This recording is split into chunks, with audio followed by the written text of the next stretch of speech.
Good morning.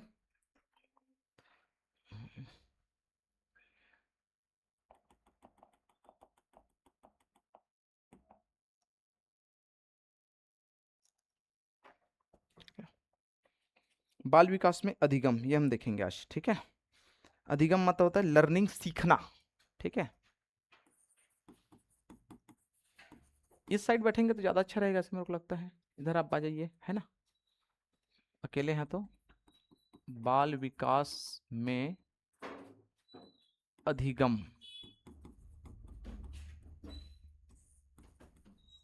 ठीक है। बाल विकास में अधिगम,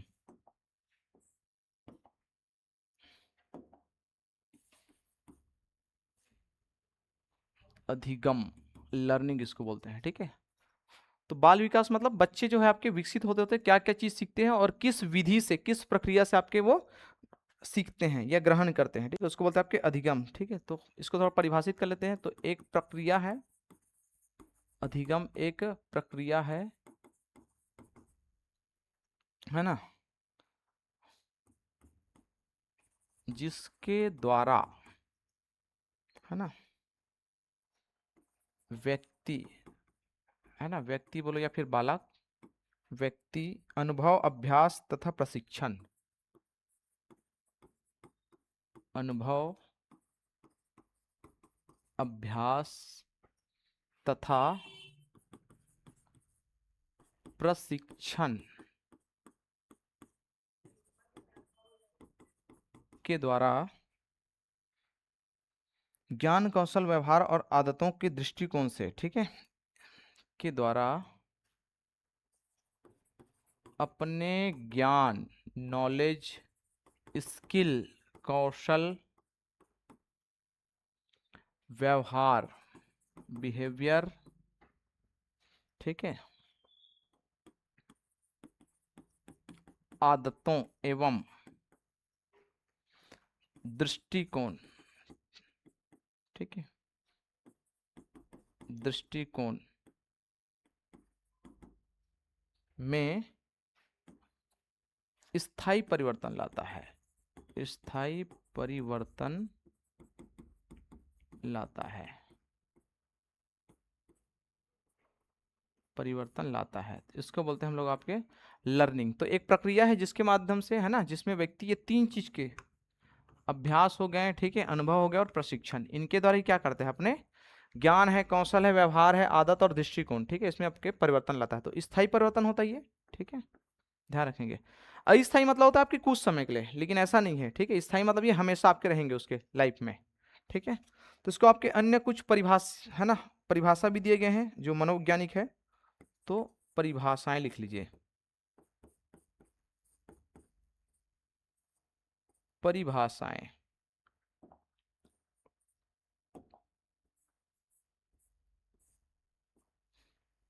परिभाषाएं, ठीक है। कौन कौन से आपके परिभाषाएं हैं? तो सबसे पहले आपकी गेट्स के द्वारा दिया गया है, गेट्स, इनके द्वारा बोला गया है कि, है ना, अनुभव और प्रशिक्षण परिणाम स्वरूप व्यवहार में होने वाला परिवर्तन अधिगम है। अनुभव और प्रशिक्षण, अनुभव और प्रशिक्षण, प्रशिक्षण के परिणाम स्वरूप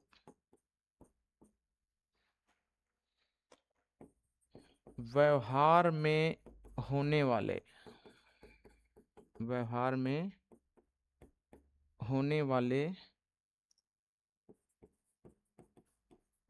परिवर्तन, है ना, क्या है, अधिगम है। ये इनका मानना है गेट्स के अनुसार, ठीक है, कि जो अनुभव और प्रशिक्षण के परिणाम स्वरूप व्यवहार में होने वाले परिवर्तन को इन्होंने आपके अनुभव कहा है, सॉरी अधिगम कहा है। दूसरा आप लिख लेना आपके क्रो एंड क्रो, इसका मानना है कि अधिगम आदतों, ज्ञान और दृष्टिकोण के अर्जन की प्रक्रिया है, ठीक है। क्रो एवं क्रो, ठीक है, क्रो एवं क्रो, ठीक है। तो अधिगम तीन चीजों का मिला हुआ रूप है। अधिगम आदतों ज्ञान और दृष्टिकोण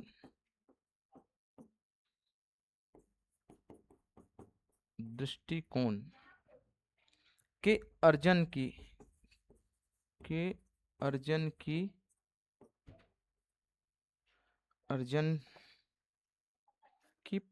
प्रक्रिया है।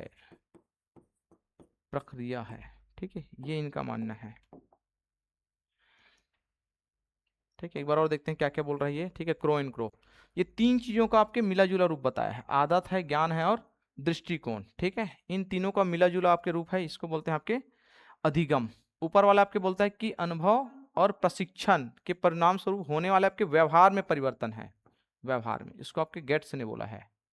तीसरा एक व्यक्ति और है प्रमुख, वुडवर्थ। ठीक है, इनके द्वारा आपके नए ज्ञान अर्जन करने की प्रक्रिया है। वुडवर्थ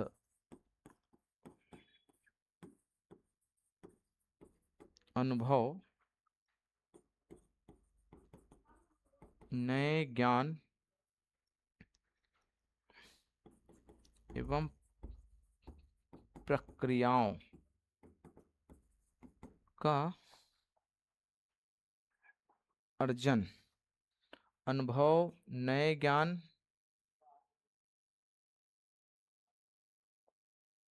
है ना, अनुभव नहीं है, सॉरी, इसको हटा दो आप, नए ज्ञान है ये, है ना, नए ज्ञान एवं प्रक्रियाओं का अर्जन ही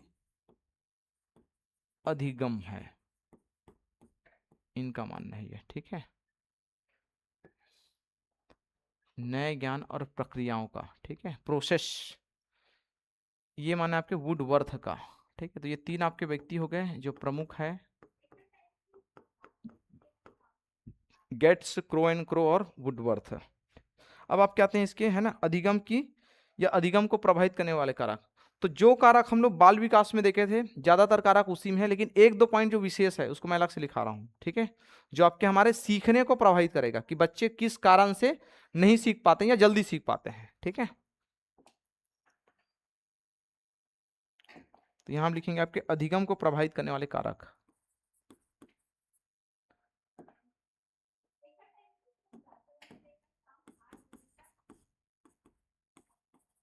अधिगम को प्रभावित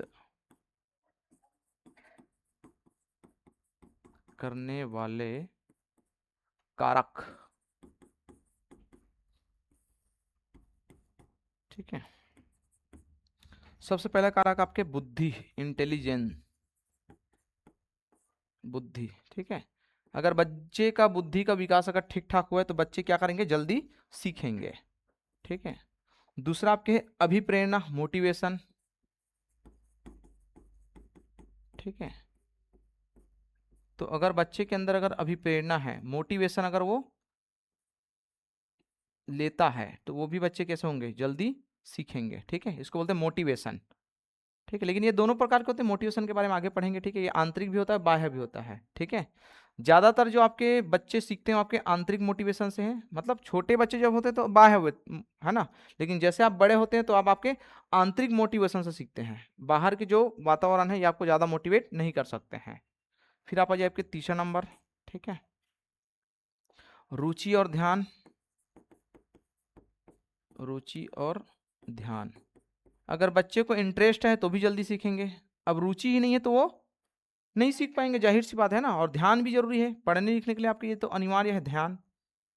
ठीक है, इधर चौथा ले लो आप, स्वास्थ्य, ये तो प्रभावित करता है, स्वास्थ्य एवं परिपक्वता, परिपक्वता, है ना,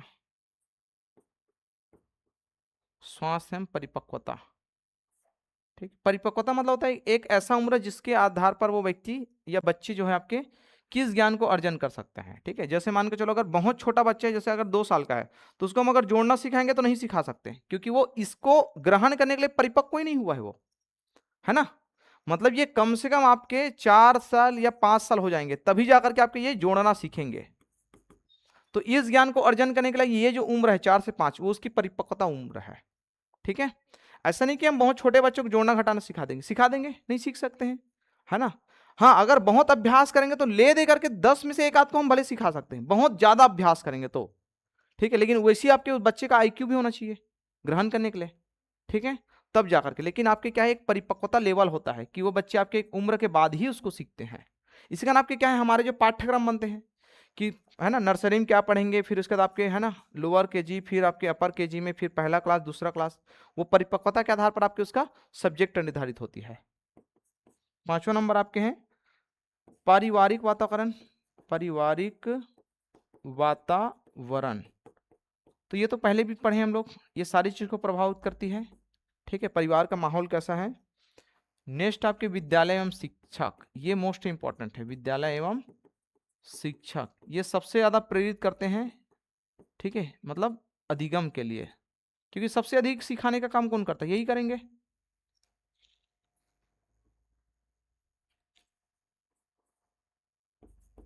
सातवां नंबर आपके हैं अभ्यास एवं पुनरावृत्ति, है ना, अभ्यास एवं पुनरावृत्ति। अगर बच्चे बार बार अगर किसी काम को कर रहे हैं, दोहरा रहे हैं, या बार बार अभ्यास कर रहे हैं, तब भी बच्चे क्या होते हैं, जल्दी सीखते हैं, ठीक है। या ये बोल सकते हो कि बहुत कठिन कार्य को भी वो सीख जाता है। नहीं होता है, अगर गणित बनाना नहीं आ रहा है, ठीक है, तो लगातार, अगर मैं कल ही बताया था, अगर आप 4-6 महीने लगातार आप 3 घंटा गणित बनाइए आप घर में जाकर के, आपको ऐसा लगेगा कि मेरे को गणित लेके पढ़ना था। एक्चुअली ये है, ये सब चीज, जैसे जिस चीज को आप ज्यादा लंबे समय तक आप पढ़ाई करते हैं या देते हैं, उसमें आप महारत हासिल हो जाते हैं, है ना। तो ये चीज होता है, इसको बोलते हैं आप अभ्यास एवं पुनरावृत्ति। एक लास्ट आपका है सामाजिक एवं सांस्कृतिक वातावरण। सामाजिक एवं सांस्कृतिक वातावरण, इससे भी अब आपके बच्चे सीखते हैं, ठीक है। तो ये जो वातावरण आपके उसी क्षेत्र के वातावरण को प्रभावित करती हैं, या उसी क्षेत्र के बच्चे आपकी इसकी सारे चीजों को सीखते हैं, है ना। छत्तीसगढ़ की जो संस्कृति, इसके बारे में छत्तीसगढ़ के बच्चे सीखेंगे। बंगाल वाला बच्चा तो नहीं जानता ना कि छत्तीसगढ़ की संस्कृति क्या है। बंगाल का बच्चा अपने बंगाल के क्षेत्र के जो सामाजिक सांस्कृतिक परिवेश है उसको सीखेगा वो। तो ये सारी चीज आपके, है ना, अधिगम को प्रभावित करने वाले कारक। इसमें सबसे ज्यादा इंपॉर्टेंट ये 2 चीज है, ठीक है। हाँ, ये दोनों आपके बाल विकास को प्रभावित नहीं करता है, हम लोग पढ़े हैं, ठीक है, ये दोनों चीज नहीं है वहाँ।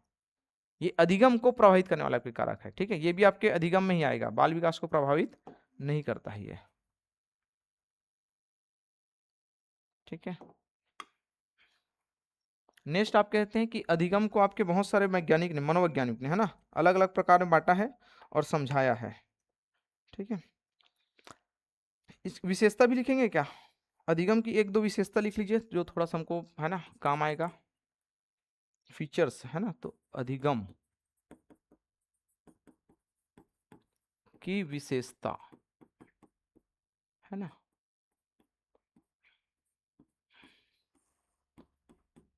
विशेषता मतलब होता है कि हमको अधिगम या लर्निंग के दौरान हमको क्या क्या चीज दिख सकता है बच्चे में, उसको बोलते हैं विशेषता।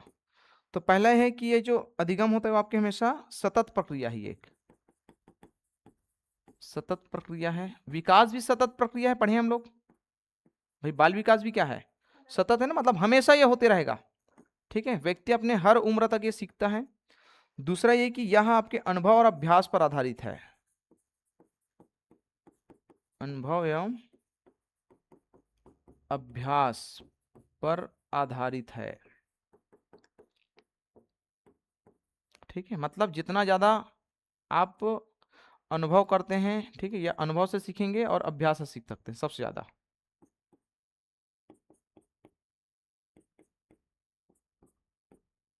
ठीक है। अनुभव है ना, ध्यान रखेंगे ये वाला।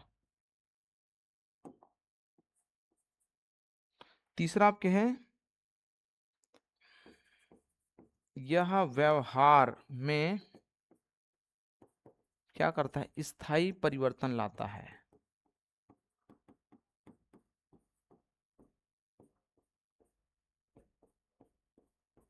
ठीक है।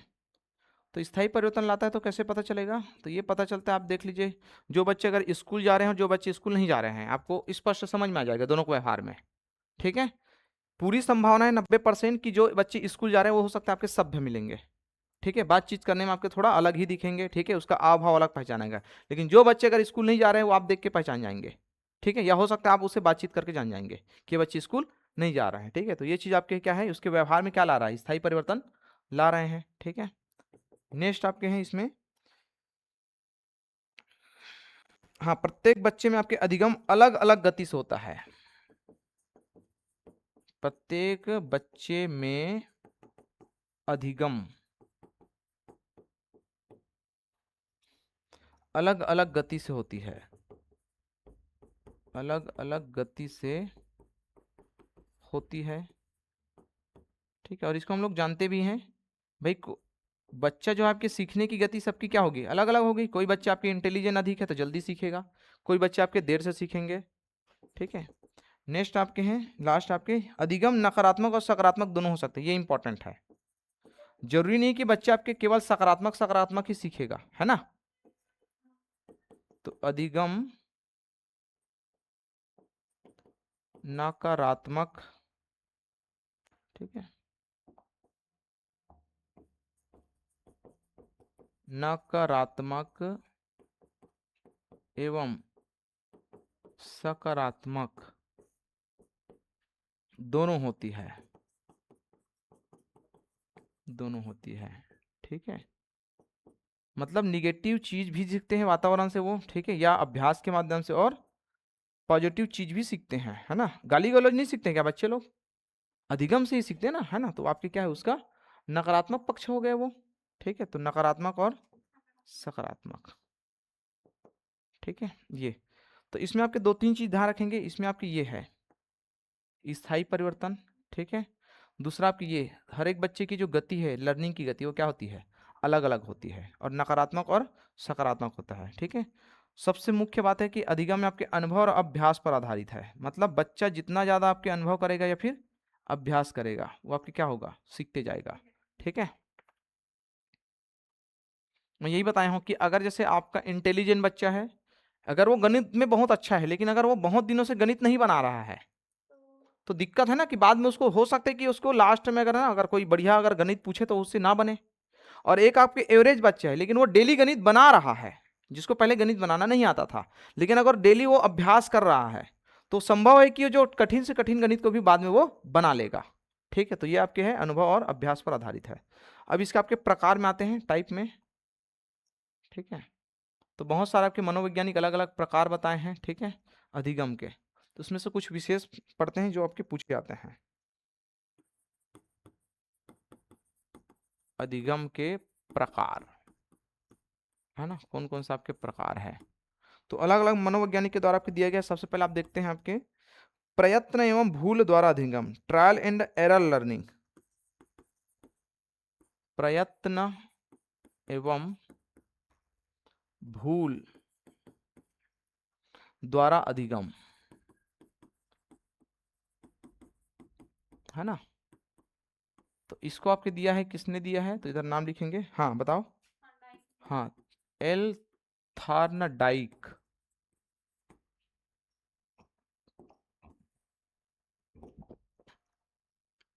थार्नडाइक है ना,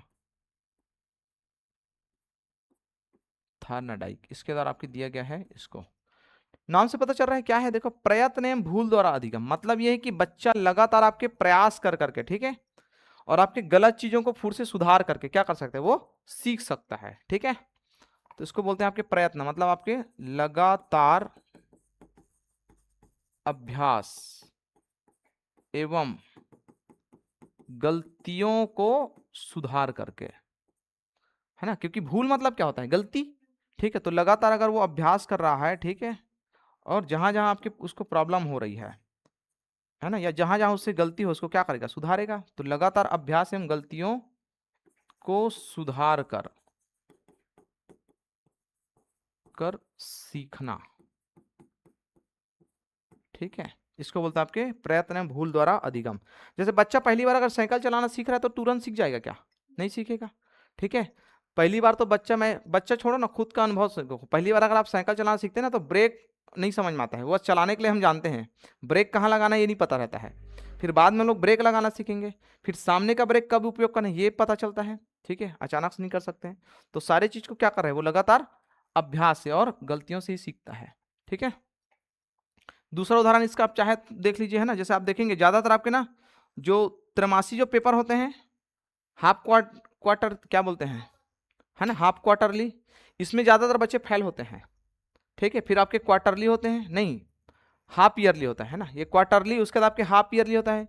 उसमें आप देखेंगे, है ना, मैं अपना अनुभव बता रहा हूँ, है ना, खुद का। अपन साइंस पढ़े हैं 11वीं 12वीं में, तो हम लोग क्या है, अपन जो तिमाही पेपर होता था उसमें आपके 1 2 में पास होते थे, क्योंकि आपके 15 अगस्त तक तो पढ़ाई होता नहीं था पहले सरकारी स्कूल में, वो तो अभी स्टार्ट हुआ ना ठीक ठाक पढ़ना। 15 अगस्त तक तो एडमिशन चलते थे, और उसके बाद आपके फिर सितंबर में एग्जाम होता था। तो कितना इसमें का सिलेबस हुआ है नहीं हुआ है, ठीक है, ढंग के पढ़ाई स्टार्ट नहीं हो रहा था, तो इसमें आपके ज्यादातर संभावना होता था पूरा फेल होने का। उसके बाद आपके इसमें हम लोग ले दे करके एवरेज पास होते थे, किसमें, हाफ क्वार्ट, है ना, मतलब हाफ ईयरली वाले में, क्या बोलते हैं, 6 माही में। ठीक है, और उसके बाद फिर इसमें जितना हमको लाना है, ठीक है, वो पूर्ण रूप से हम इसमें पास होते थे ठीक ठाक। तो ये क्या हो गया आपके प्रयत्न और भूल, ठीक, ये चीज है। ठीक है, लगातार अभ्यास करके। दूसरा आपके हैं, ठीक है, अनुबंधन द्वारा अधिगम, या इसको बोलते हैं, दूसरा आप लिख लेना, सूझ द्वारा अधिगम। सूझ मतलब अंतर्दृष्टि, अंतर्दृष्टि, इसको बोलते हैं सूझ, सूझबूझ बोलते हैं ना, वही वाला है, द्वारा अधिगम।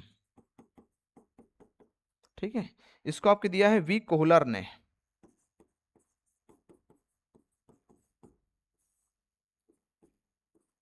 वी कोहलर, इसके द्वारा आपके दिया गया है।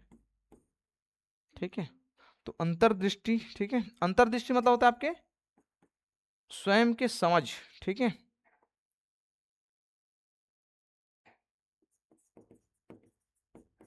स्वयं के समझ से सीखना। ठीक है, तो स्वयं की समझ मतलब क्या होता है, समझ, है ना, ये स्वयं के समझ से सीखना, ये आपके अचानक होता है ना, अचानक क्रिया होती है। ज्यादातर पिक्चर में आप देखेंगे, जैसे आपके पुराने पिक्चर आपके कोई होता है ना, उसमें आप देखेंगे, जैसे मान के चलो आपके कोई गुफा है, गुफा का आपके यहाँ पास आपके द्वार है, उसमें आपके ऐसा कोई वो बना हुआ है, कोई मोटी डिजाइन है जिसके अंदर में आपको जाने का कुछ वो है ना, क्या बोलते हैं, आपके कुछ चाबी या ताला जैसे रहता है ना पुराना पिक्चर में। अब वो हीरो आपके जा करके बहुत कोशिश कर रहे हैं, लेकिन अचानक से खुलता है। ठीक है, तो उसको कोई सिखाया नहीं है, उसके साथ क्या हुआ, अचानक से घटना हुआ। ठीक है, उसके बाद आपको वो सीखा है, तो उसको बोलते हैं आपके अंतर्दृष्टि या सूझ। इसका दूसरा उदाहरण आप समझिए, ठीक है, जो बहुत पॉपुलर उदाहरण भी है आपके बताए जाते हैं। जैसे मान के चलो, अगर आपका ये पिंजरा है, ठीक है, इसमें आपके क्या है, ये बंदर है अंदर में, ठीक है, और इसके बाद आपके एक लाठी पकड़ है, और यहाँ पर आपके मान के चलो एक सेब है, तो उसके दिमाग में कि सेब है, इसको मैं खाऊंगा, लेकिन उसका दिमाग अभी काम नहीं कर रहा है कि इस लाठी से मैं आपके क्या कर सकता हूँ, सेब को मैं पास में ला सकता हूँ, क्योंकि आज तक किसी को देखा नहीं है। लेकिन वो आपके बहुत टाइम तक देखता है, ठीक है, आपके कुछ ना कुछ कोशिश करता है, हाथ से भी कोशिश, लेकिन अचानक से उसके दिमाग में आता है कि अच्छा इस लाठी से मैं ला तो सकता हूँ, तो इस लाठी का प्रयोग करके इस सेब को पास में ला करके वो खा सकता है वो। ठीक है, तो उसको क्या हुआ, उसके सूझ से ही हुआ ना, कोई दूसरा बताया क्या उसको, नहीं बताया है। तो ये सब काम कैसे हुआ, अचानक से हुआ, वो दिमाग में अचानक से आता है। ठीक है, इसको बोलते हैं आपके अंतर्दृष्टि। इसका और तीसरा उदाहरण देखो, जैसे आपके छोटे बच्चे लोग देखना ना, जैसे आपके आम है, आम अगर फले हुए हैं तो जाते हैं अब ऊपर में आम, तो उनको कोई बताया थोड़ा ना कि इसको कैसे गिराना है, लेकिन उसके दिमाग में आएगा कि नीचे से हम पत्थर से गिरा सकते हैं या लाठी से गिरा सकते हैं, नहीं गिरा सकते हैं।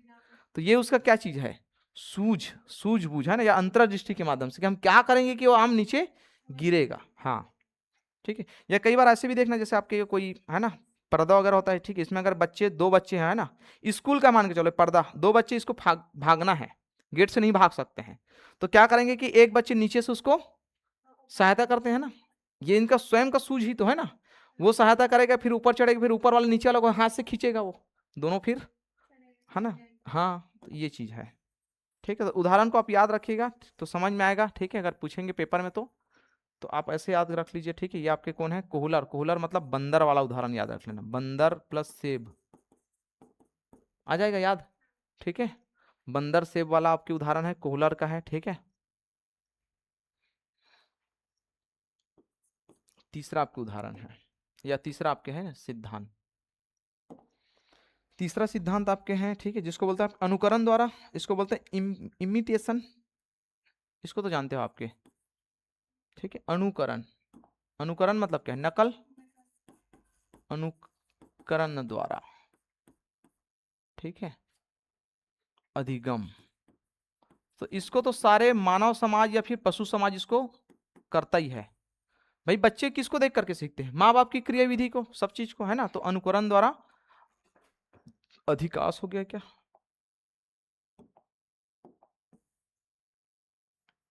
अनुकरण द्वारा अधिगम रहेगा ना ये, अधिगम, ठीक है।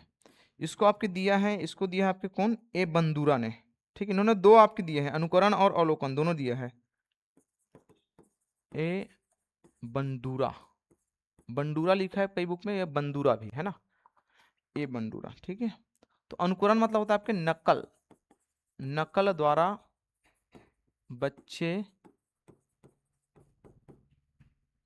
देखकर सीखते हैं।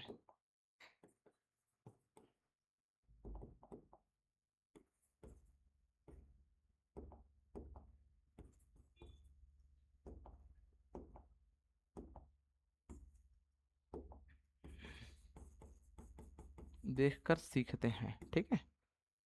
तो नकल से ही सीखते हैं ज्यादातर बच्चे, आप देखेंगे, ठीक है। इसको हम पहले भी पढ़ चुके हैं, इसका कोई खास नहीं है, बस याद रख लेना, ठीक है। अवलोकन, ऑब्जर्वेशन,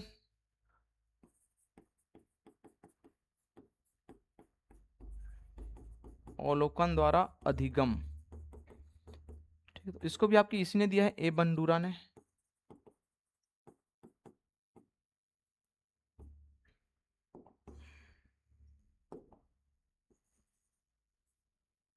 ए बंडूरा इसने दिया, ठीक है। तो अवलोकन मतलब होता है आपके ऑब्जर्वेशन, देख कर, ठीक है,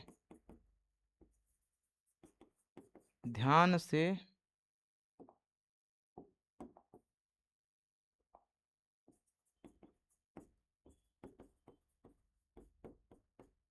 देख कर सीखना, सीखता है, ठीक है।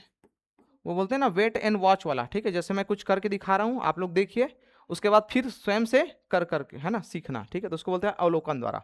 इसका आप लोग देखना, छोटे बच्चे लोग, है ना, हम लोग देखते हैं घर में आपके ये करती हैं। जैसे अगर माँ बाप को देखें, जैसे उदाहरण के रूप में मान के चलो, अगर वो कपड़ा धोते हुए देखे हैं, तो अगर आप नहीं रहेंगे तो वो जबरदस्ती कोई ना कोई कपड़ा निकालेंगे, ठीक है, उसको ले जा करके डोब देंगे पानी में, ठीक है। उनको नहीं पता कि कौन से कपड़ा को धोना है और नहीं धोना है, ठीक है। वो आपके ये भी देखें कि, है ना, निरमा के डब्बा से आपको निरमा निकालते हैं, वो भी आपके निकाल के डाल देंगे, ऐसा होता है घरों में, ठीक है। तो ये क्या है? वो देखे हैं, अवलोकन है वो, कि क्या चीज किया जाता है, ठीक है। जैसे बच्चे मम्मी पापा को देख रहे हैं पाउडर लगाते हुए, तो देखे ना कैसे पोतते हैं, ठीक है, वो सारे चीज, ये हो गया आपके अवलोकन, ठीक है। नेक्स्ट आप आ जाइए, ठीक है। करके सीखना, डूइंग इसको बोलते हैं,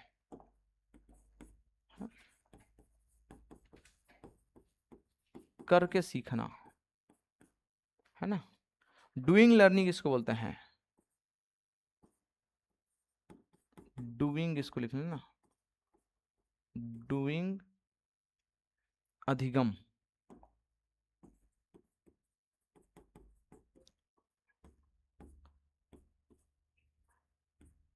करके सीखना, है ना, डूइंग। इसको दिया आपके जॉन ड्यूक,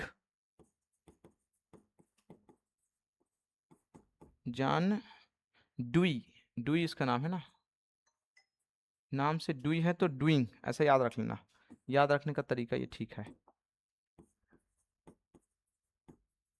जॉन डुई, है ना, ये जॉन डुई, ठीक है। इन्होंने दिया आपके डूइंग। तो करके सीखना मतलब आपके, अब जैसे अगर किसी बच्चों को आप बोल रहे हैं कि साइकिल ऐसा ऐसा चलाना, तो जब तक वो साइकिल चलाया ही नहीं तो वो जानेगा ही नहीं वो साइकिल चलाना। उसको आप मुंह से जबानी कितना भी बता लो, ठीक है। तो जब तक वो करेंगे नहीं तब तक वो सीखेंगे नहीं, ठीक है। ये होता है आपके डूइंग, करके सीखना, ठीक है। अब जैसे किसी बच्चे को अगर आप प्रोसेस बता दिए ना, लिख करके भी बता दिए, ठीक है, कि सबसे पहले पानी गर्म करना है, जैसे चाय बनाने का प्रक्रिया बता रहे हो, तो मुंह जबानी आप कितना भी बता दो, चाय नहीं बना सकते जब तक वो करके नहीं देखेंगे कि चाय बनता कैसे। अब उसको बोलोगे कि पानी डालना है, फिर गर्म करना है, फिर चाय पत्ती डालना है, शक्कर डालना है, फिर चाय बन गया, है ना। इतना बोल देने से बन जाएगा चाय? नहीं बनेगा। सब चीज का एक प्रक्रिया है भाई, ठीक है। फिर पानी की मात्रा कितना लेना है वो पता होना चाहिए, कि कितने लोग हैं और कितना पानी की मात्रा लेंगे।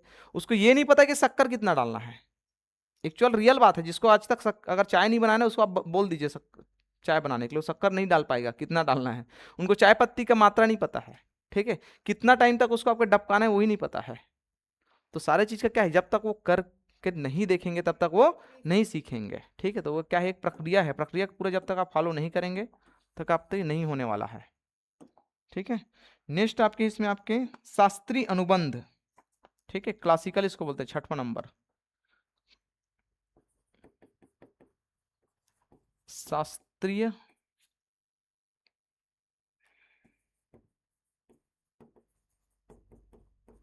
अनुबंध, ठीक है, शास्त्रीय अनुबंध अधिगम, ठीक है। ये क्या चीज है शास्त्रीय अनुबंध वाला, इसको दिया आपके ई पॉलॉक,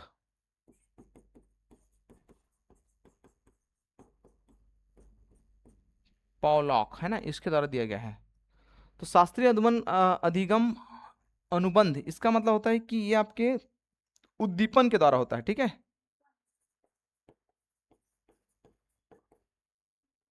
उद्दीपन द्वारा क्रिया प्रतिक्रिया से सीखना,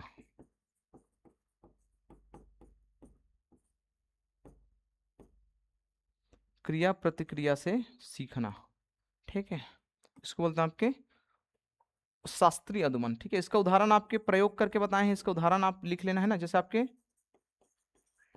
घंटी और कुत्ता वाला याद है आपको, वही वाला इसका उदाहरण है, ठीक है। कि कुत्ते को नहीं पता है, लेकिन जिस जिस दिन आपके खाना देते थे, फिर घंटी बजाने के बाद खाना देते थे, फिर एक समय के बाद उसको आप खाना दो या ना दो, घंटी बजेगा तो उसको मुंह से लार निकल ही जाएगा, ठीक है। आप उसको खाना दो या फिर ना दो, ठीक है, ये वाली बात है। तो घंटी एवं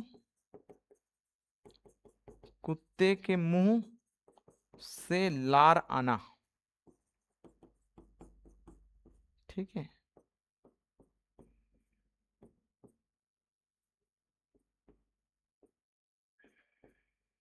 ये है, ठीक है। तो इसको बोलते हैं आपके उद्दीपन, है ना, मतलब एक आंतरिक हमारा वो है, एक प्रकार से हार्मोनल, ठीक है।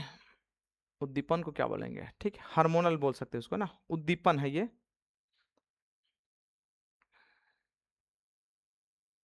ठीक। इसके द्वारा आपके है ना, क्रिया प्रतिक्रिया से सीखना। इसका और दूसरा उदाहरण आपके क्या हो सकता है, शास्त्रीय उद्दीपन मतलब उद्दीपन वाला, एक आध उदाहरण आप बताओ, है ना। हाँ, तो इसका और बहुत सारे उदाहरण, जैसे मान के चलो इसको हम लोग सामान्य जीवन में प्रयोग कीजिए ना, अगर कोई बच्चे हैं, ठीक है ना, ये बच्चा आपके किसी टीचर से तब तक नहीं डरता जब तक उसको अच्छे से डांट नहीं पड़ता है। जब उसको सही तरीके से अगर डांट पड़ गया है या फिर लगातार 2-3 दिन तक डांट पड़ गया है, तो चौथे दिन से चुपचाप शांति ही रहेगा वो, ठीक है। तो ये चीज आपके होता है, ठीक है। या फिर ऐसा भी होगा कि किसी दूसरे बच्चे को डांटेंगे तब भी वो शांत रहेंगे।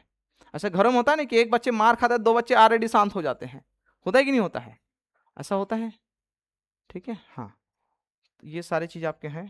तो ये कुछ आपके है ना अनुकरण या फिर क्या चीज पढ़े थे हम लोग, है ना, अधिगम, अधिगम के सारे आपके प्रकार है, ठीक है। तो सबसे पहले आपके करके सीखना, डूइंग अधिगम है, शास्त्रीय क्लासिकल लर्निंग इसको बोलते हैं, ठीक है। अवलोकन ऑब्जर्वेशन है, अनुकरण द्वारा, है ना, अधिगम, अनुकरण को हम नाम दिए थे आपके इमिटेशन, है ना, मतलब इसको बोलते हैं अनुकरण को, और क्या बोलते हैं, नकल, ये लिखा हुआ है नकल, ठीक है, नकल, ठीक है। और उसके बाद आपके अंतर्दृष्टि सूझ, ठीक है, खुद के अचानक से कोई क्रिया के द्वारा, या अचानक से आपका जो दिमाग क्लिक किया उसके बाद, है ना, ऐसा। या कई बार ऐसा होता है ना कि अचानक से आप कोई गणित बना रहे हैं, गणित बना रहे हैं, लेकिन आप लास्ट के 2 स्टेप में ना आपको दिक्कत हो जा रहा है आंसर लाने में, अचानक से 3-4 बार बनाते हैं, अचानक से आपको 5वां बार वो बन जाता है, ऐसा होता है, ठीक है। तो वो आपके किसी, वो आपके सूझ से ही वो क्या हुआ है, सूझबूझ से ही आपके वो बना है वो चीज, ठीक है। तो इसको बोलते हैं अंतर्दृष्टि, और प्रयत्न और भूल द्वारा, ठीक है। तो बार बार अगर लगातार अभ्यास करेंगे और गलतियों को सुधार करेंगे तब भी हम सीख सकते हैं, ठीक है। तो ये आपके कुछ प्रकार है, चलिए, ठीक है। इसमें अब क्या क्या चीज बचा हुआ है, अधिगम के चक्र, वक्र इसको बोलते हैं ना, लर्निंग कर्व, जिसमें आपके प्रारंभिक तीव्र गति, मंद गति, पठारावस्था और अंतिम उन्नति, है ये सब चीज पढ़े कि नहीं पढ़े आप? अभी जो बोले वो नहीं पढ़ी। देखते हैं ना, अधिगम के वक्र, अधिगम के वक्र, इसको बोलते हैं आपके कर्व भी बोलते हैं ना, वक्र या फिर कर्व। ठीक है, कि बच्चे सीखते कैसे हैं। ठीक है,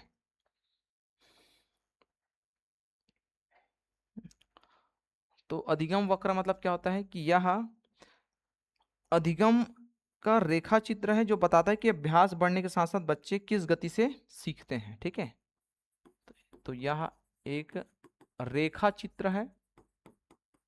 ठीक है, वक्र मतलब क्या होता है, रेखा चित्र। ठीक है, जो अभ्यास, प्रैक्टिस है ना, अभ्यास बढ़ने के साथ साथ, बढ़ने के साथ साथ, के साथ साथ सीखने की गति को बदलती है, की गति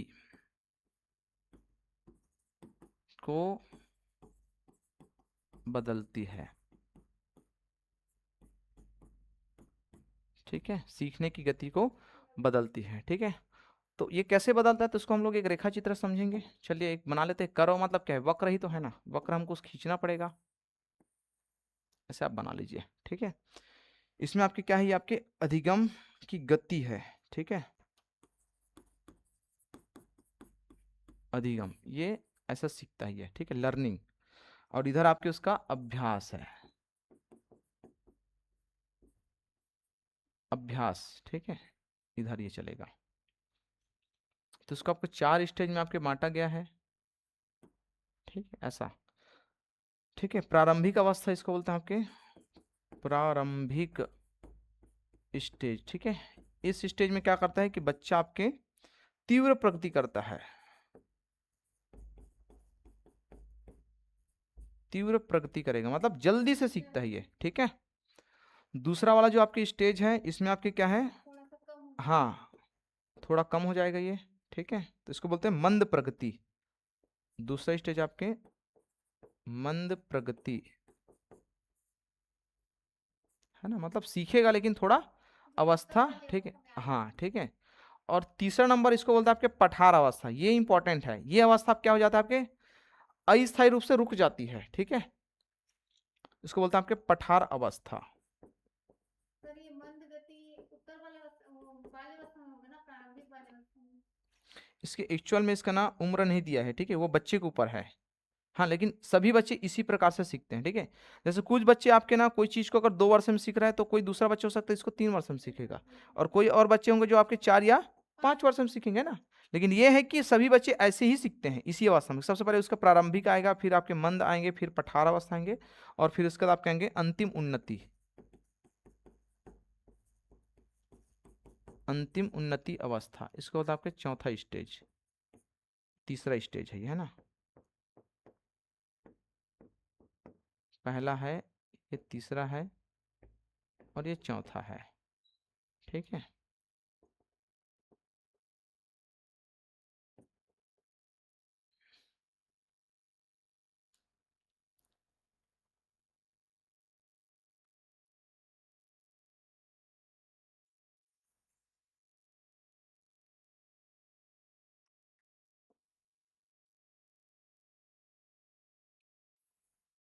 इधर ले आओ इसको।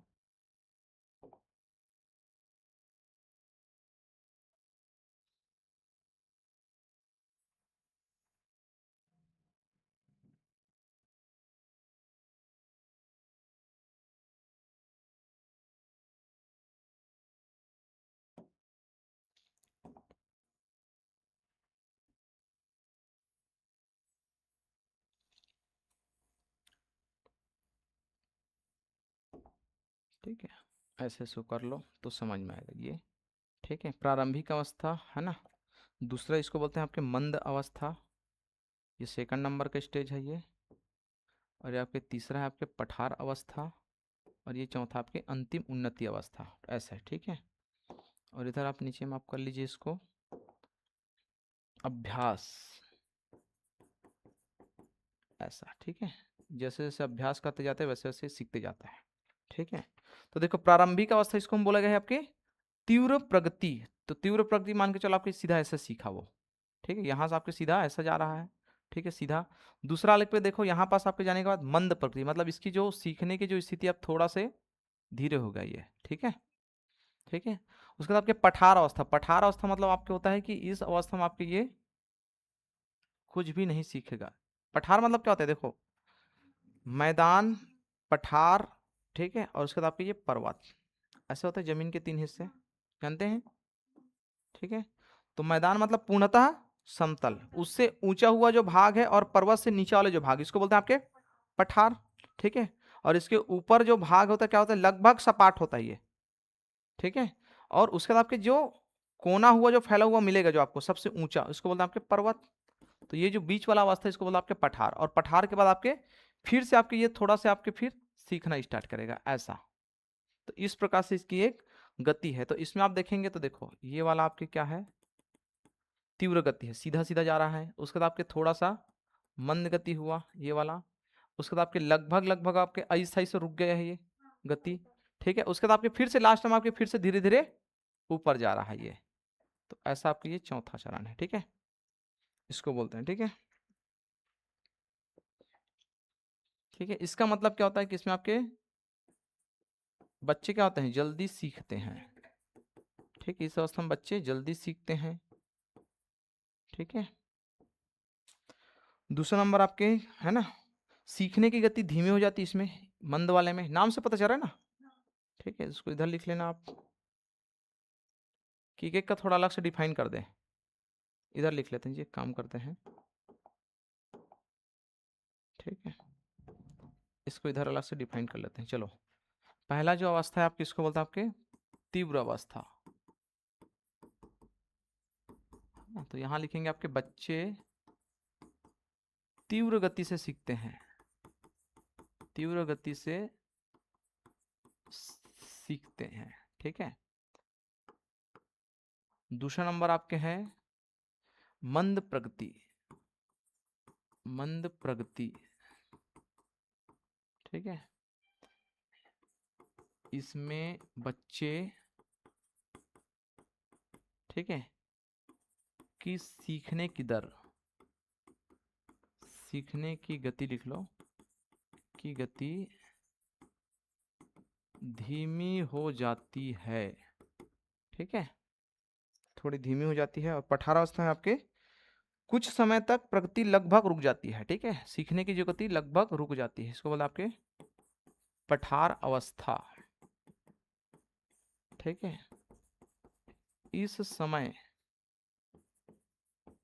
सीखने की गति, ठीक है, सीखने की गति, ठीक है, अस्थायी रूप से, स्थायी नहीं रहता ना, अस्थायी, अस्थायी रूप से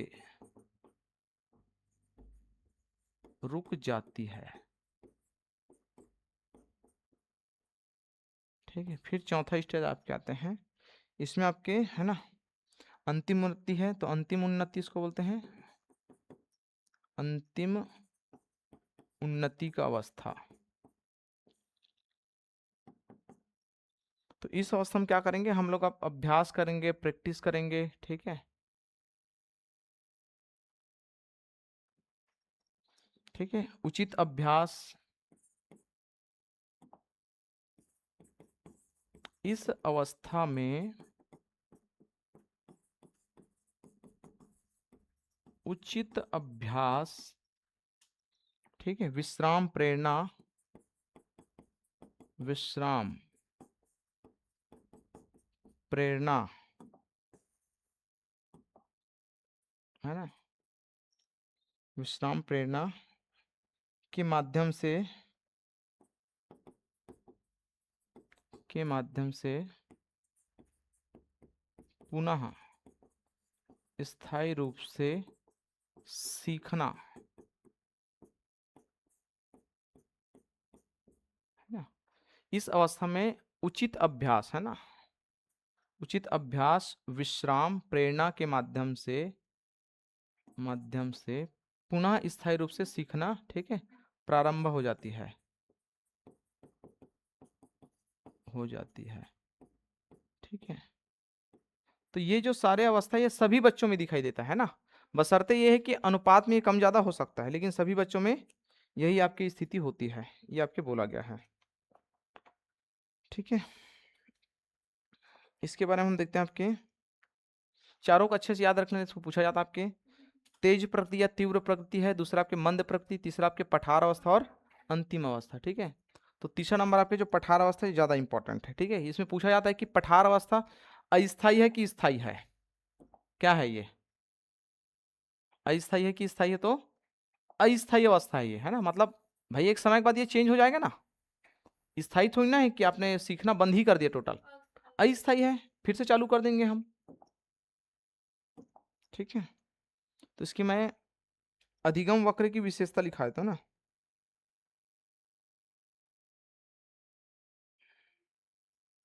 लिख लो एक दो पॉइंट आपकी विशेषता।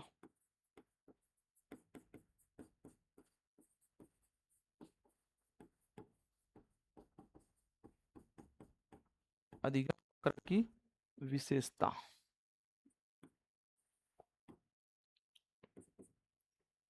ठीक है।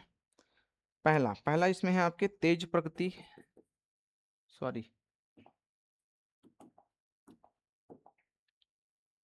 पहला आपके इसका संबंध अभ्यास और अधिगम से है,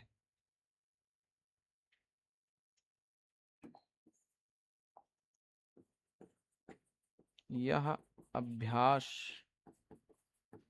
एवं अधिगम को,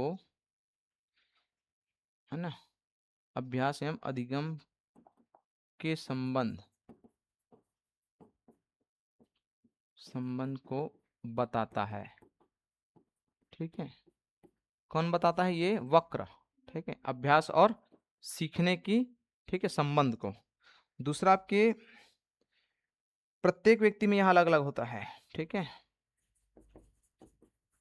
इसी कारण इसका उम्र नहीं दिया है, आप पूछे ना कि उम्र क्या होता है करके, तो प्रत्येक व्यक्ति में यह अलग अलग होता है, मतलब क्रम चारों सेम ही रहेंगे, बशर्ते उसमें उम्र अलग अलग हो सकता है ना। जैसे आपके तीव्र गति हम लोग पढ़े, ये आपके हो सकता है कोई बच्चे 2 साल में पूरा सीख जाए, लेकिन हो सकता है कोई अगर थोड़ा कमजोर बच्चा तो उसको 3 साल लगेगा, कोई और मंद बुद्धि वाला होगा तो 5 साल भी हो सकता है, ठीक है। तो ऐसा, ठीक है, तो अलग अलग है ना, प्रत्येक व्यक्ति में यह अलग अलग होता है। तीसरा आपके है, ठीक है, पठार अवस्था अस्थायी अवस्था है, ये इंपॉर्टेंट है, पठार अवस्था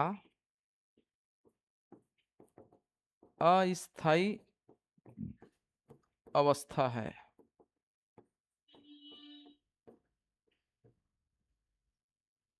ठीक है। चौथा नंबर आपके हैं, ठीक है, हो गया इतना, तीन ही इंपॉर्टेंट। इसमें लिखा है कि हम लोग पठार अवस्था को प्राप्त कर सकते हैं, पार कर सकते हैं, कैसे, उचित अभ्यास, प्रेरणा और विश्राम से। इसको लिख लो, उचित अभ्यास मतलब लगातार हम लोग अगर प्रैक्टिस करेंगे, प्रेरणा, प्रेरणा मतलब होता आपके होते हैं मोटिवेशन, ठीक है, एवं विश्राम,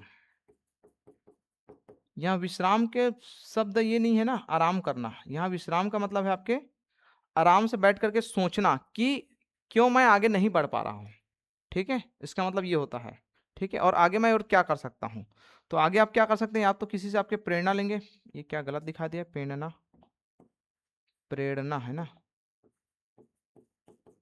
प्रेरणा एवं विश्राम, तो उचित अभ्यास, प्रेरणा, विश्राम से किस अवस्था को, पठार अवस्था को क्या कर सकते हैं हम, पार कर सकते हैं ना, पार कर सकते हैं,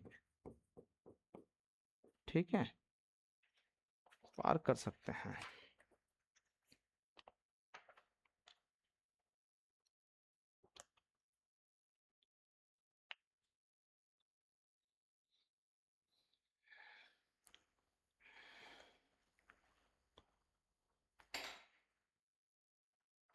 पठार अवस्था के कारण दिया हुआ है, तो उसको लिख लेते हैं ना, पठार अवस्था के क्या क्या कारण है, मतलब हमारे जो आपके जो सीखने की गति इस अवस्था में यहाँ कम क्यों हो जाता है, या फिर आपके अस्थायी रूप से रुक क्यों जा रहा है। ठीक है, इसको हम लिखते हैं आपके नीचे। ठीक है, इसको ऊपर कर दूं और नहीं नहीं लिख लिए। हाँ ठीक, तो आते हैं आपके पठार अवस्था के कारण। पठार अवस्था के कारण, ठीक है। पठार अवस्था में ना एक परिभाषा क्रो एंड क्रो ने भी दिया है, ठीक है, तो उसको मैं नहीं लिखा रहा हूँ, लेकिन कि वही सारी चीज दिया है, ठीक है, कि जब कुछ समय के लिए आपके प्रगति रुक जाती है तो उसी को हम आपके बोलते हैं, ठीक है, पठार अवस्था, है ना। उपलब्धि में वृद्धि नहीं होता, ऐसे उन्होंने बोला है, तो वही है ना। तो पठार अवस्था के कारण पहला थकान, थकान है आपका, ठीक है।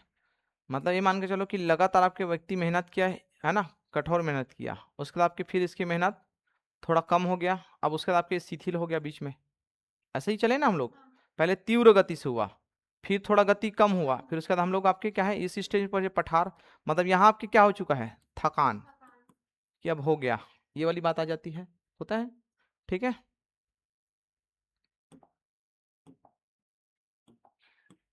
तो पहला आपके कारण है थकान। दूसरा आपके कारण बोल रहा है आपके अनुचित शिक्षण विधि। क्या हो गया,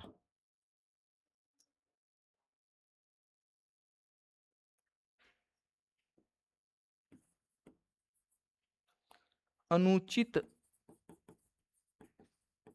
शिक्षण विधि, ये भी आपके पठार अवस्था के कारण है ना। मतलब अगर आपकी पढ़ाने या पढ़ने की जो विधि है अगर वो रुचिकर नहीं है, मतलब उसको अगर समझ में नहीं आ रहा है, तब भी आपके क्या है, उसको नहीं मजा आएगा नहीं वो, मिला। ठीक है, तो उसको बोलते हैं अनुचित, उचित नहीं है वो, ठीक है, तब भी आपके पठार अवस्था में जा सकते हैं। तीसरा आपके हैं रुचि एवं प्रेरणा, यही मेन चीज है, रुचि एवं प्रेरणा। अगर वो मोटिवेशन ही नहीं ले रहे हैं, दूसरा ये कि उसको रुचि ही नहीं है आपके करने में किसी काम को, तब भी आपके क्या है, ये पठार अवस्था आपकी चली जाती है। चौथा नंबर आपके कठिन विषय वस्तु,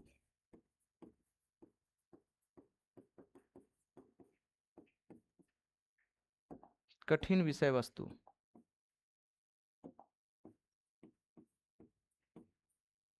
कैसे होता है कठिन विषय वस्तु, ठीक है। तो इसका भी कारण है, कई बार आपके क्या है पठार अवस्था था, जैसे मान के चलो आपके व्यक्ति आपके स्टार्टिंग में देखो जब स्कूल जाते हैं तो बहुत जल्दी जल्दी सीखते हैं, ठीक है, इसको बोलो तीव्र गति, है ना, ये मान के चलो 5वीं तक के हैं, बहुत मतलब लालसा हर चीज को जानने का जिज्ञासा। उसके बाद आपके 5वीं से लेकर के आपके ले देकर के आपके 10वीं तक जाता है, तो आपके थोड़ा उसकी गति, सीखने की गति क्या हो जाती है, कम क्योंकि उसका जो विषय क्षेत्र है बढ़ रहा है वो, बढ़ ठीक है। 11वीं के बाद अब आपके यहाँ एक शिथिल अवस्था आ जाता है, यही पठार अवस्था, कि अब आगे क्या करें, आर्ट ले कि साइंस ले, क्योंकि साइंस लेंगे तो ये चीज है कठिन विषय। भाई, विषय ज्यादा पढ़ना है ना आपको, मोटा मोटा पुस्तक देख के डर जाते हैं आधा तो साइंस जो नहीं लेते हैं वो लोग, है ना। दूसरा है कि चित्र देख के डर जाएंगे, चित्र भी बनाना है वहां, होता है कि नहीं होता है। ज्यादातर अच्छे बच्चे जो है ना पढ़ने लिखने वाले, मैं देखा हूँ कि वो लोग ना चित्र के कारण नहीं लेते हैं साइंस। 11वीं के बाद आपके, है ना, सॉरी 10वीं के बाद, 11वीं 12वीं, आप साइंस वाले हो कि नहीं हो, आप हो, है ना। लेकिन आप देखना कुछ सहेली आप कैसे बोले होंगे कि मेरे को चित्र बनाना नहीं आता है, ऐसा, है ना। तो इस कारण से भी नहीं लेते हैं। तो ये होता है आपके कठिन विषय वस्तु। अच्छा, इसके बाद अगर चलो 12वीं पढ़ भी लिए पेड़ ढकेल के, तो आपके कॉलेज नहीं करेंगे वो, क्यों, क्योंकि उसके अंदर में आपकी ये अवस्था आ चुका है पठार अवस्था, ठीक है। कितना सारा और कौन पढ़े, अब पढ़ने का मन नहीं है, लाइफ टाइम पढ़ते रहेंगे क्या, ऐसा नहीं आता एक चीज भाव, वो सारे चीज। पांचवा नंबर आप ले लो, ठीक है, अभ्यास की कमी,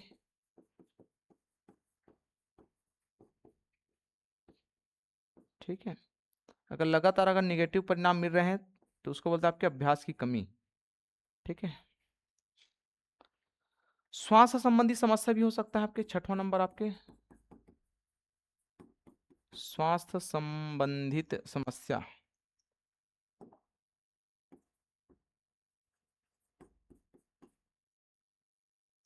संबंधी समस्या। सातवां नंबर आपके हैं मानसिक तनाव या चिंता, केवल चिंता लिखो इसको, इसी को मानसिक तनाव बोलते हैं हम लोग, चिंता। आठवां नंबर आपके हैं एक ही प्रकार के अभ्यास से ऊब जाना, ठीक है, वही रोज रोज ऐसा होता है कि नहीं होता है? आप देखिए अभी लगातार भी पढ़ते रहिए, अचानक से एक आध दिन बीच में आपको अंदर से फील आएगा, यही काम है रोज, 3 घंटे का क्लास करो, फिर आकर के फिर पढ़ाई करो, फिर ये करो, तो अंदर से एक दिन ऐसा लगेगा नहीं कि हो गया आज नहीं करते हैं। आता है कि नहीं आता है? कभी कभी आता है ना भाई। इसी चीज को दूर करने के लिए संडे दिया गया है, इसी चीज को दूर करने के लिए व्यक्ति को लिए संडे दिया जाता है, क्या कम से कम आप संडे के दिन रिलैक्स रहो, ये चीज का बोझ ना हो। लेकिन उसके अलावा भी बीच में आपको एक ना एक दिन ऐसा लगेगा कि अरे यार हो गया आज नहीं जाते क्लास, ठीक है, आज मन नहीं कर रहा है ऐसा। तो ये है आपके एक ही प्रकार के अभ्यास से ऊब जाना, ठीक है। तो ये इसके कारण है पठारावस्था के, इसको आप ध्यान रखेंगे, ठीक है। तो दूर कैसे करेंगे? ये सारी चीज समस्या को दूर करके हम दूर कर सकते हैं, ठीक है। जैसे आपके थकान है तो हम पर्याप्त क्या देंगे भाई? अगर थकान है तो पर्याप्त विश्राम देंगे ना, तो विश्राम दे करके फिर हम काम चालू कर सकते हैं। दूसरा आपके क्या है? शिक्षण विधि में परिवर्तन। तो देखो अनुचित शिक्षण विधि था, इसको हम क्या कर सकते हैं? चेंज कर सकते हैं, थोड़ा तरीका बदल सकते हैं, ठीक है। रुचि एवं प्रेरणा, ठीक है, तो छात्रों को प्रेरित करेंगे मोटिवेशन दे करके, ठीक है। विषय वस्तुओं को हम क्या करेंगे? इजी बनाएंगे, जो उसको आसानी से समझ आ सके, ठीक है। दूसरा अगर कठिन विषय वस्तु तो उसको हम छोटे छोटे भाग में कर करके पढ़ाएंगे उसको, या तोड़ करके सरल तरीके से, ठीक है। उसके बाद आपके हैं अभ्यास की अगर कमी है तो उसको हम पुनर्बलन के माध्यम से बढ़ा सकते हैं। पुनर्बलन मतलब मैं बताया हूं, ठीक है। अगर कोई बच्चे अगर कोई अच्छा काम कर रहे हैं तो हम उसको प्रोत्साहन देते हैं, ठीक है, अप्रिसिएट करते हैं कि वाह बहुत अच्छा किया, चलो करो करो ये बहुत अच्छा काम है, ऐसा, ठीक है। उसके बाद आपके हैं स्वास्थ्य संबंधी, तो स्वास्थ्य को हम ठीक रखेंगे, ठीक है। चिंता को तनाव को दूर करना है, ठीक है। और एक ही प्रकार के जो काम है ना, इसके बदले में हम कर सकते हैं आपके शिक्षण सामग्री को रोचक और गतिविधि आधारित बनाना, ठीक है, ये सब चीज। तो ये है आपके पठार अवस्था को, है ना, पार करने के इधर हम लोग कारण भी पढ़े हैं और इसको दूर करने के, ठीक है, उपाय भी। उपाय इसी से जुड़ा हुआ रहेगा, ठीक है, ध्यान रखेंगे इसको। अब आप कहते हैं कि अधिगम को प्रभावित करने वाले कारक, क्या क्या कारक है? तो वही जो शारीरिक, है ना, मानसिक, सारे चीज वही जो हम लोग बाल विकास में पढ़े हैं, ठीक है। तो उसको मैं नोट डाउन करवाऊं कि नहीं करवाऊं? शारीरिक कारक आप जानते हो, शारीरिक मतलब आपके अगर पोषण नहीं मिल रहा है बच्चे को अच्छे से, आयु अगर परिपक्व नहीं हुआ है, ठीक है, अगर उनकी इंद्रियों की अगर कार्य क्षमता कम है, बीमारी वगैरह है, तब उसको क्या नहीं होगा? उसके अधिगम प्रभावित होंगे। लिखा है इसको पूरा, ठीक है।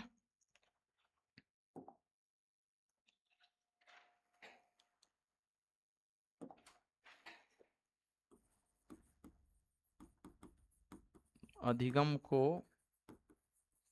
प्रभावित करने वाले कारक, ठीक है, हमारे लर्निंग को क्या क्या प्रभावित करते हैं? सबसे पहले आपके शारीरिक कारक, शारीरिक कारक, ठीक है। तो शारीरिक कारक क्या हो जाएगा? सबसे पहले हमारा अगर स्वास्थ्य है और पोषण, भाई अगर हमारा स्वास्थ्य बढ़िया है, पोषण हमको मिल रहा है, तो हम जल्दी जल्दी सीखेंगे, ठीक है।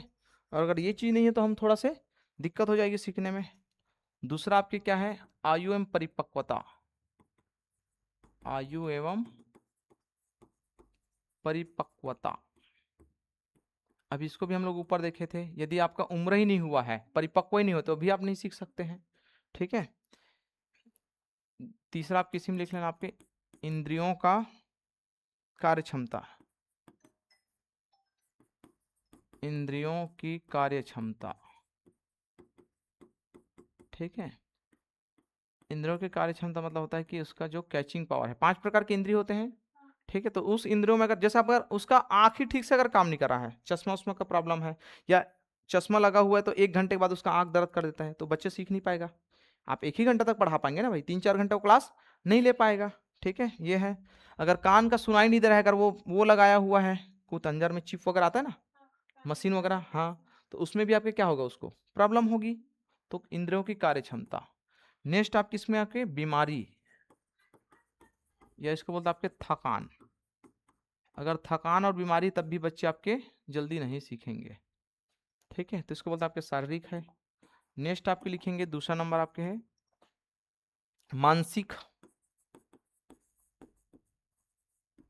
मानसिक कारक, मानसिक मतलब बुद्धि से संबंधित है आपके, ठीक है। तो सबसे पहले आपके बुद्धि अगर उनके पास है, इंटेलिजेंट, तो वो बच्चे जल्दी सीखेंगे, ठीक है। मेमोरी क्षमता अगर बहुत अच्छा है तो भी जल्दी सीखेंगे, स्मृति। अटेंशन अगर ठीक है तो भी बच्चे क्या करेंगे, जल्दी सीखेंगे, ध्यान, ठीक है। यही सारी चीज होता है ना सीखने के लिए, बुद्धि चाहिए, स्मृति चाहिए, ठीक है। स्मृति मतलब आपके होते हैं मेमोरी जिसको बोलते हैं, जिसको अगर सीखने के बाद वो लंबे समय तक क्या करता है, कैचिंग पावर को याद करके रखता है वो, ठीक है। तो ये होता है स्मृति। ध्यान, ठीक है, अटेंशन इसको बोलते हैं। उसके बाद आपके कल्पना और तर्क शक्ति, कल्पना एवं तर्क शक्ति, ठीक है। तो हाइपोथेसिस और आपकी उसके रीजनिंग पावर उसका ठीक होना चाहिए, तभी वो कर पाएंगे, ठीक है। कल्पना एवं तर्क शक्ति। नेक्स्ट आपके पूर्व ज्ञान का अनुभव, पूर्व ज्ञान एवं अनुभव, अगर ये भी चीज है तभी वो क्या कर सकता, सीख सकता है, ठीक है। तो ये सारी चीज आपके आते हैं मानसिक में। तीसरा नंबर आपके है भावनात्मक कारक है, जिसको हम बोलते हैं संवेगात्मक कारक। तो कौन कौन से ऐसी चीज है जो उसको, है ना, भावनाओं को प्रेरित करते हैं या प्रभावित करते हैं। सबसे पहले आपके रुचि है ना। अगर बच्चे का रुचि है ही नहीं, आप सिर पकड़ पटक लो या माथा पटक लो, है ना, वो नहीं सीखेगा वो, ठीक है। अगर वो उसको मन बना लिया है कि मैं नहीं करूंगी तो नहीं सीख सके, है। तो रुचि सबसे पहली चीज है, ठीक है। दूसरा आपके अभिप्रेरणा, ठीक है। अगर उसको अगर मोटिवेशन नहीं मिल रहा है या वो मोटिवेट नहीं हो पा रहे हैं तब भी उसको दिक्कत है सीखने में, ठीक है। सेल्फ कॉन्फिडेंस, आत्मविश्वास, ये भी कई बार होता है कि मैं कर पाऊंगा कि नहीं कर पाऊंगा। जैसे साइकिल सीखना है, उसको रुचि नहीं है लेकिन अब रुचि हो गया, ठीक है, दूसरे को देख करके प्रेरित हो गए, तो अंदर से उसको कॉन्फिडेंस नहीं आ रहा है, वो डर जा रही है कि मैं गिर जाऊंगी करके, तब भी वो नहीं सीख पाएंगे, ठीक है। स्कूटी या गाड़ी चलाते समय भी ऐसे ही होता है, स्टार्टिंग में जब आप सीखते हैं तब भी ऐसा ही लगता है कि मैं कर पाऊंगी कि नहीं, है ना, फिर धीरे से हो जाता है। नेक्स्ट आपके भय, चिंता और तनाव, भय एवं चिंता लिख लो, ये भी आपके कारण है इसमें, ठीक है। अगर भय है, चिंता है, तब भी इसको दिक्कत होगी, ठीक है। भावनात्मक स्थिरता अगर नहीं है, भावनात्मक स्थिरता, है ना, मतलब ये है कि वो बात बात में अगर भावुक हो जा रहे हैं जल्दी जल्दी, तब भी उसको दिक्कत होगी, ठीक है। मतलब इमोशन को कंट्रोल करना जिसको बोलते हैं ना, अगर उसके अंदर वो क्षमता नहीं है तब भी दिक्कत होगा उसको सीखने में, ठीक है। जैसे आपके होता है ना, हाँ हाँ, रुचि के बाद क्या बोलते हैं? अभी, अच्छा ये अभी रेना हो गया ना, अभी प्रेरणा है वो ना, ध्यान रखेंगे, प्रेरणा, प्रेरणा, ठीक है, ऐसा है।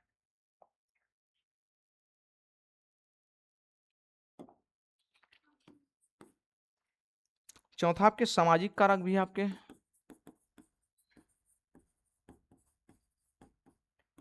सामाजिक कारक, ठीक है। इसमें आपके परिवार एवं समाज का परिवेश, परिवेश मतलब आपके वातावरण, है ना, मतलब समाज कैसा है और आपके परिवार कैसा है, ठीक है, वो सिखाने लायक है, मतलब जो सीखना चाह रहे बच्चे वैसे आपके माहौल मिल रहा है कि नहीं मिल रहा है, ठीक है। जैसे अगर बच्चे पढ़ रहे, घर में होमवर्क मिल रहा है, बेचारा कर ही नहीं पा रहा है होमवर्क को, क्योंकि माँ बाप पढ़े लिखे नहीं है, तो बच्चा कहाँ से वो आगे सीखेगा, वो ऐसा होता है कि नहीं होता है, ठीक है। अगर माँ बाप उसको ध्यान दे रहे हैं, पढ़ने लिखने वाला अगर माँ बाप है तो बच्चे आगे बढ़ेगा, वरना वो डेली डेली आपके वो नहीं सीख पाएगा कुछ भी चीज को, ठीक है। दूसरा आपके हैं मित्र समूह, ये मेन इंपॉर्टेंट है, मित्र समूह, इसके माध्यम से भी बच्चे आपके सीखते हैं, ठीक है। शिक्षक का व्यवहार और विद्यालय का वातावरण, शिक्षक का व्यवहार, ठीक है। विद्यालय के वातावरण को हम लोग पर्यावरण कारण में भी ले सकते हैं ना, कक्षा का वातावरण लिया है इसको पर्यावरणीय कारक में, ठीक है। तो विद्यालय का वातावरण लिख लो, शिक्षक का व्यवहार और विद्यालय का वातावरण, मतलब वहां का माहौल कैसा है, ठीक है, विद्यालय का,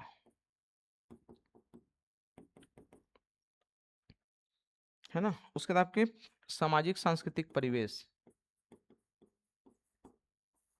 सामाजिक सांस्कृतिक परिवेश,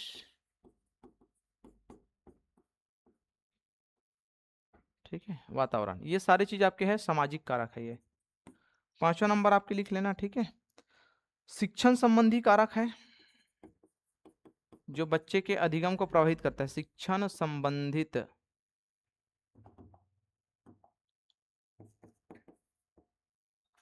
संबंधी कारक, शिक्षण संबंधी कारक, ठीक है। तो शिक्षण संबंधी आपके सबसे पहले आप कहेंगे शिक्षा विधि, ये अगर रुचिकर है तो बच्चे सीखेंगे, अगर नहीं है तो नहीं सीखेंगे, ठीक है। तो शिक्षा का जो विधि है। दूसरा आपके शिक्षण सामग्री, जिसको बोलते हैं आपके लर्निंग, है ना, टीचिंग लर्निंग मटेरियल, इसको बोलते हैं ना TLM, ठीक है। TLM पढ़े होंगे शायद इसके बारे में।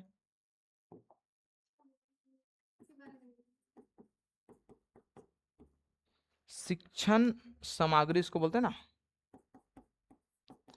शिक्षण सामग्री मतलब होता है जो, जैसे आंगनबाड़ी में बहुत सारे आपके वो मिलता है खिलौना वगैरह, वो पूरा आपके शिक्षा से संबंधित है ना। अगर वो चीज बहुत बढ़िया है जो बच्चे हैं ना जिसके माध्यम से सीखना चाहते हैं, तो उसको बोलते हैं आपके टीचिंग लर्निंग मटेरियल, ठीक है। अब इसी को देख लीजिए, अगर किसी कक्षा में अगर टीचर पढ़ा रहे हैं, वहां अगर वो नहीं है, चाक नहीं है और वो नहीं है, ब्लैक बोर्ड ही नहीं है, तो बोल बोल के कितनों भी पढ़ा दे, बच्चे को समझ में आएगा क्या? नहीं आएगा। तो ये मटेरियल होना जरूरी ना भाई, ठीक है। तो ये है। उसके बाद आपकी भाषा की सरलता,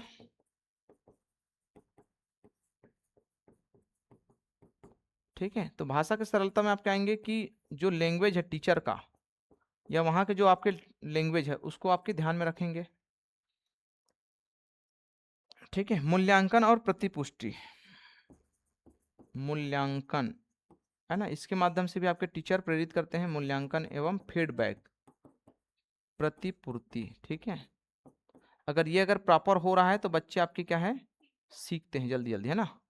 तो प्रॉपर मूल्यांकन, इसी का नाम आपके क्या है, टेस्ट वगैरह करवाते हैं, परीक्षा करवाते हैं, साल में 2-3 बार करवाते हैं, है ना। ये है आपके।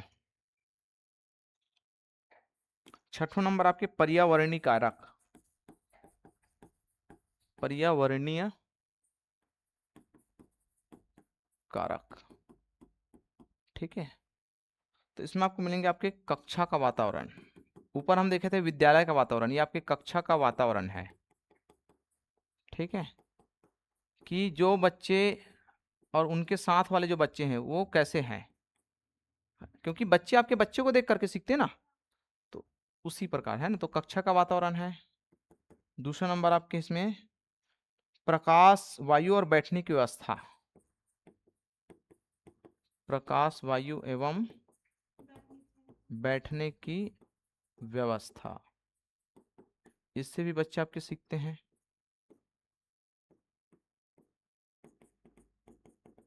ठीक है।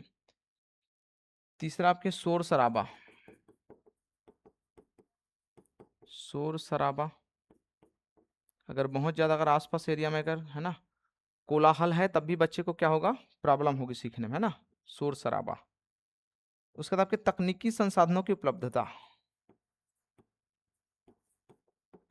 संसाधनों की उपलब्धता, कहाँ की बात कर रही है, पर्यावरण, है ना।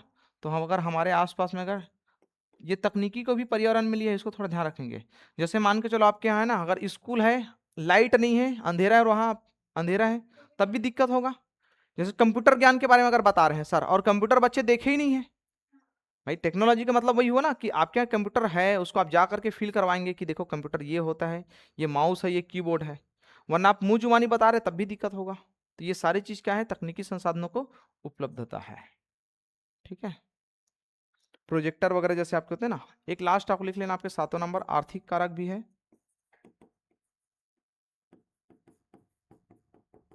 आर्थिक कारक, ठीक है। तो परिवार की आर्थिक स्थिति,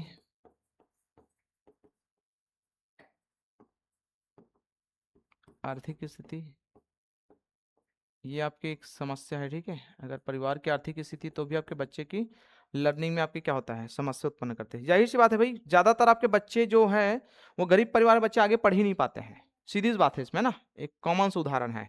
अगर आर्थिक स्थिति ठीक नहीं है तो आपके वो पढ़ नहीं पाएंगे आगे, तो सीखेंगे कहाँ से, ठीक है। दूसरा आपके आर्थिक स्थिति, अध्ययन सामग्री की उपलब्धता,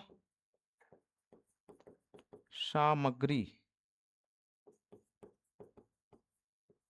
की उपलब्धता। अगर टाइम में अगर पैसा नहीं है, ठीक है, तो आपके बुक है, कॉपी है, पुस्तक को ले पाएंगे क्या? नहीं लिखो। नहीं ले पाएंगे, तब भी उसको समस्या आएंगे सीखने में, ठीक है। ठीक है, डिजिटल संसाधनों तक पहुंच, ये भी आपके क्या है, डिजिटल, है ना, संसाधनों तक पहुंच, ये भी आर्थिक कारण है आजकल।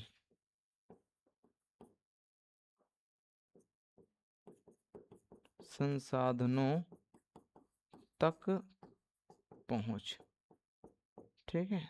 इसका कामांश उदाहरण आप देख लेना, जैसे मान के चलो अगर आपका कोई, मैं अगर आपको नोट्स भेजा हूँ, ठीक है, पढ़ने वाले जैसे बच्चे क्लास में हैं, पीडीएफ भेजा हूँ, अब उसके मोबाइल में रिचार्ज ही नहीं है, हाँ, तो कहाँ से? तो भाई वो उसको पीडीएफ को खोल पाएंगे क्या? नहीं खोल पाएंगे, तो उसका आर्थिक कारण है ना, और आपके डिजिटल संसाधनों का उपयोग है वो नहीं कर पा रहे हैं, ठीक है। तो ये चीज़ आपके है, ठीक है। या जैसे कोई चीज़ सर्च करना है आपको, मान के चलो, तो है ना, तो अगर उसमें बैलेंस नहीं है अगर आपके मोबाइल में, तब भी दिक्कत होगी, ठीक है। चलिए ठीक, फिर आज के लिए इतना करते हैं ना, थैंक यू फिर।